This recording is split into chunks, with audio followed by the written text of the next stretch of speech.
Lo reclaman de todos lados, pero es nuestro. Yo quiero decir que es nuestro. Sí, sí. Compramos su pase allá en el año 2008 y es el día de hoy que ya lo seguimos teniendo. ¿Cómo andamos, Rodri? Soy como el Messi de acá, ¿viste? Sos el Messi. Y pero, ¿qué onda Messi? Está medio al... No, vos te quedás, Rodri, porque nosotros vamos a armar un equipo para vos. O sea, si vos Ahí me está. decís, echame al 5, echame al 2, echame al arquero, yo lo hago. Hay uno que se está teniendo declaraciones muy polémicas, me parece que lo voy a... Te voy a pedir que lo eches. Bueno, ¿qué estuviste viendo? ¿Estás incursionando en Amazon? Veo, vamos a relajarnos. Sí, estuve incursionando en Amazon. La verdad muy contento con Amazon. ¿Estás esperando a Disney Plus? No, No. No, a mí por lo general no me atrae mucho ese catálogo. Sí. A priori, ¿no? Capaz que 17 de noviembre, ¿no? Creo que sí. 17 de noviembre, sí, ayer cometieron el error, entre comillas, de... Buena estrategia. Hacer un tweet así como que no, como que era algo secreto, no sé, una cosa más rara, menos creíble me parece, pero bueno, la estrategia le salió, sí, pero en lo particular a mí mucho no me atrae precisamente lo que ofrece hoy Disney Plus, quizás más adelante, sí, pero me parece que prefiero algo con más variedad. Muy bien. Bueno, ¿de qué vamos a hablar, Rodri? Bueno, vamos a hablar de un caso de una docuserie que está en Netflix que se llama El caso Alcácer, que es realmente muy muy interesante, muy terrible también en algún punto, porque habla sobre la desaparición y luego digamos la desaparición, tortura, violación y muerte de 3 chicas. Esto fue en el año 92 en Alcácer, que es una zona de un pueblito de Valencia, en España. Pero lo que lo hace súper interesante al caso, más allá de lo criminal en sí, es todo lo que se formó alrededor. Digamos, lo que pasaría con cualquier caso que tiene trascendencia en el mundo, quizás en este momento, pero para esa época podríamos decir que era algo bastante nuevo. Bastante nuevo. Entonces... así visto en perspectiva, casi podríamos decir 30 años después, es muy loco cómo estaba el germen de cosas que hoy las vemos como más naturales de algún punto. Bueno, obviamente voy a empezar con la crónica policial, ¿no? Era la noche del 13 de noviembre de 1992 en este pueblo, en Alcácer, en España. Y había 3 chicas que se llaman Miriam, Toni y Desiree, de alrededor de los 15 años. Habían ido a visitar a una amiga y se iban a ir a bailar. Y la cuestión era que el boliche donde iban a ir a bailar quedaba como si yo te dijera en el pueblo de al lado. Alcácer es un pueblo de 6.000 habitantes, chiquito, y la discoteca estaba en el pueblo de al lado. Y para ir al pueblo de al lado necesitaban básicamente que alguien los lleve, ¿no? Y en esa época se utilizaba mucho el auto-stop.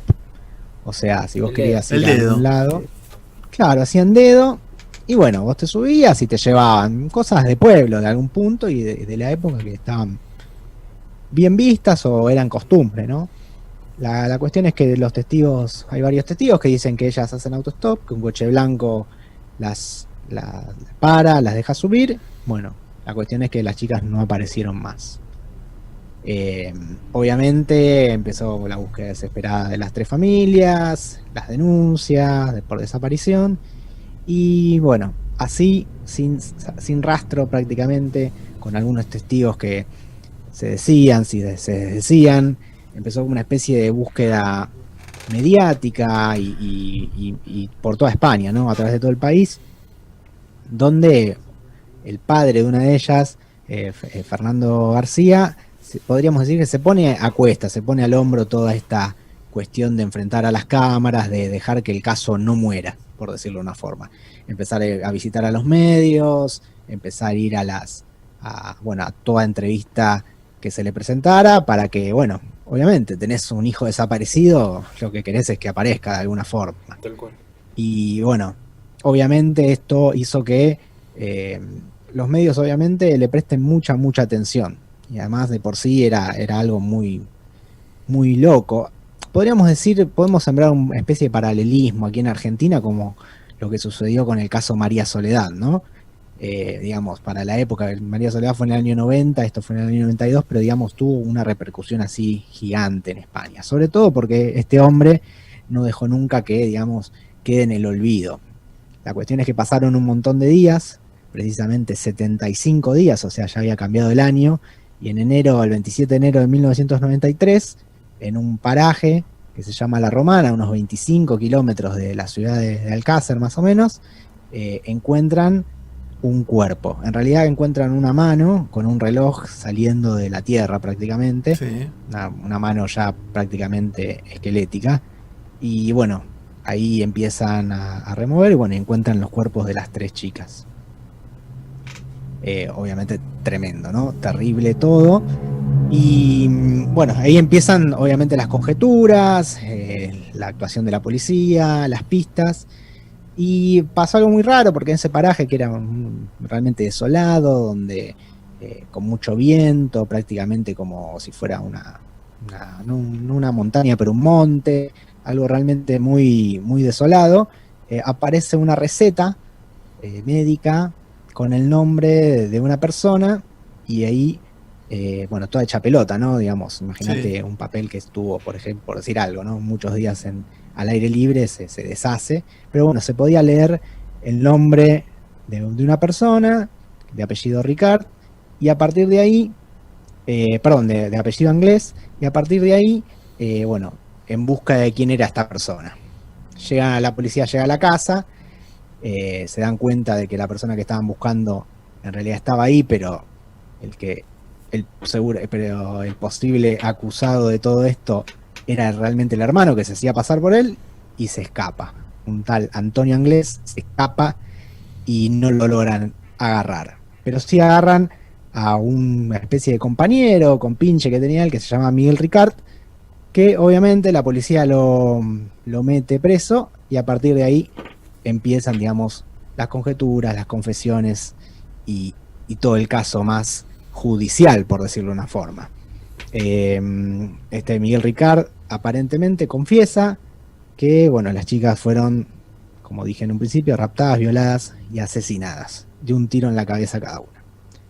Bueno, obviamente, a partir de la detención de este hombre, empieza a correr una especie de juicio mediático. Sí, el ¿no? linchamiento público sin redes sociales, ¿no? En esa época, así que... Claro, sin redes sociales, un linchamiento, en realidad no un linchamiento, sino un pedido de justicia.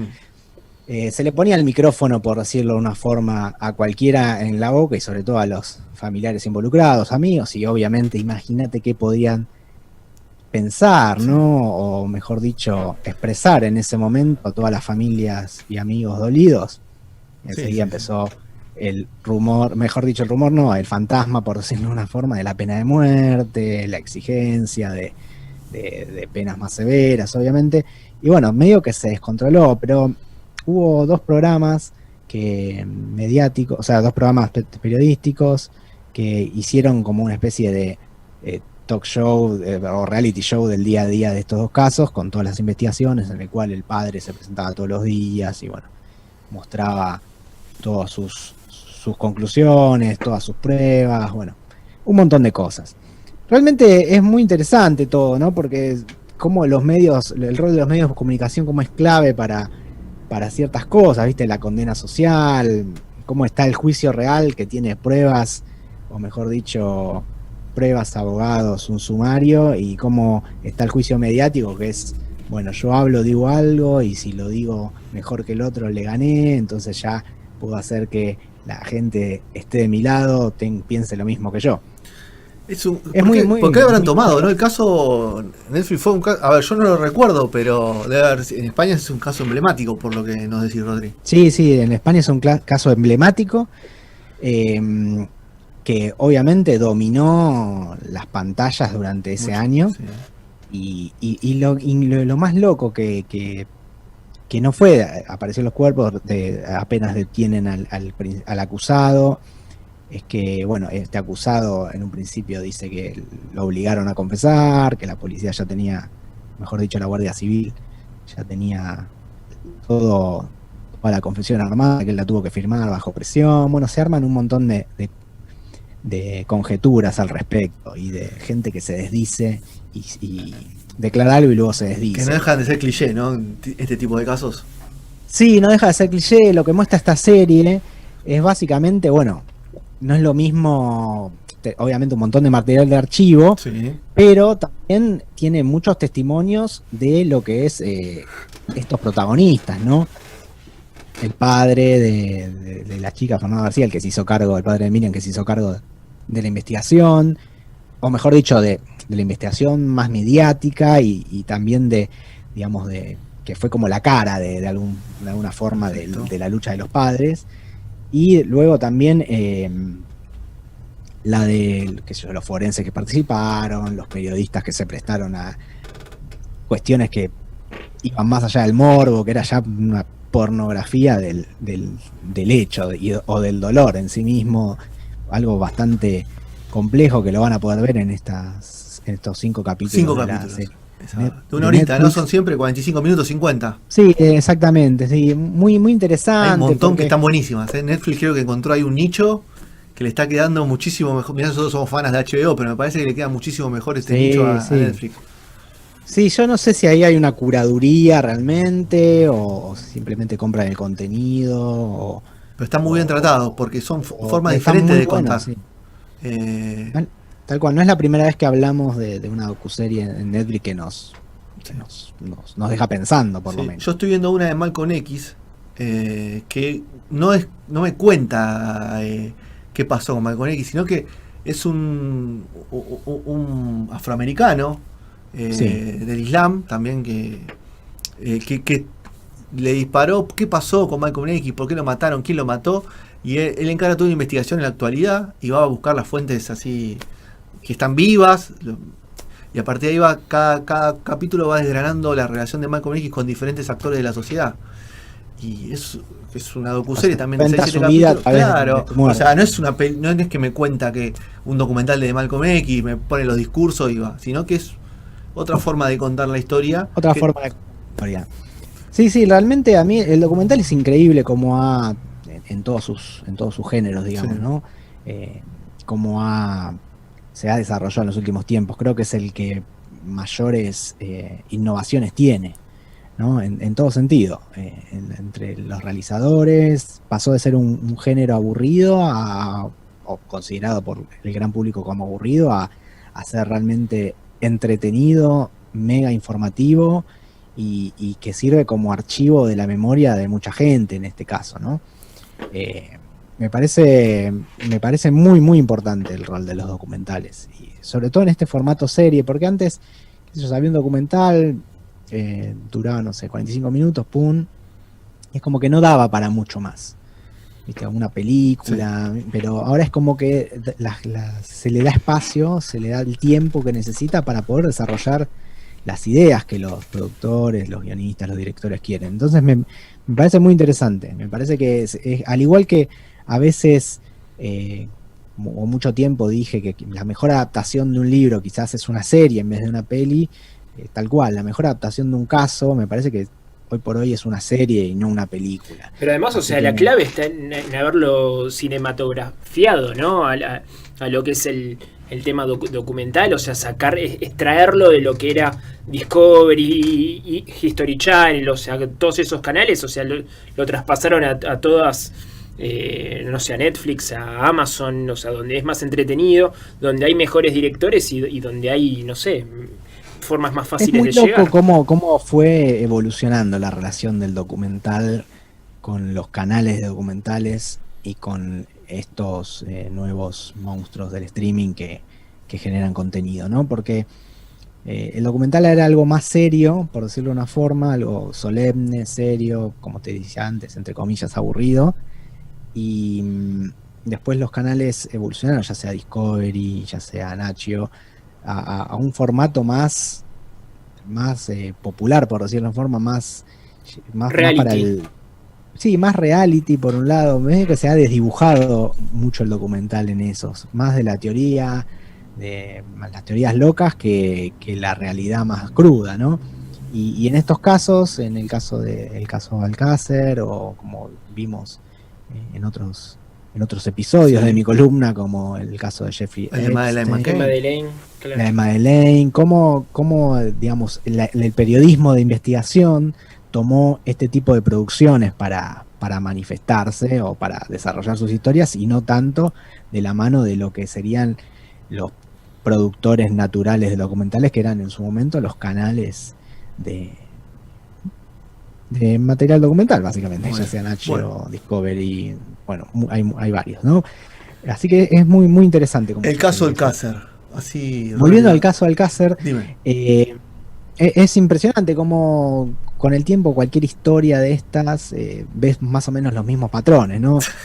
Errores en la investigación, Linchamiento mediático, confesiones presionadas por la media, policía, sí. abogados que van y vienen, Exacto, todo familias eso que lo vamos tienen a ver otros en estos intereses. capítulos.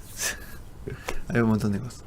Es muy interesante realmente cómo cuando pasa algo importante, como siempre hay 2 o 3 versiones de lo mismo. Y encima después hay un condimento más que se va a ver en el documental, o sea, al final del documental, Sí. es que como el padre de Miriam, Fernando García, se toma una persona así con poder, podríamos decir, político sobre la gente, empieza a ser como un influencer de la época, empieza a juntar firmas para extender las condenas de violadores, que uno dice, bueno, hasta ahí qué bien, todo, y después sí, hace una fundación, pero la fundación, algo muy turbio con el manejo de la plata, entonces se vuelve como también una persona no grata, y llegamos al punto de que está digamos, la teoría oficial de lo que sucedió, que obviamente el juicio dio a un culpable y digamos, dio pruebas de cómo había sido todo, y después como que este padre con un investigador, periodista que tenía privado, llegan a otra hipótesis donde podríamos enlazar algo más turbio todavía, que es una cuestión de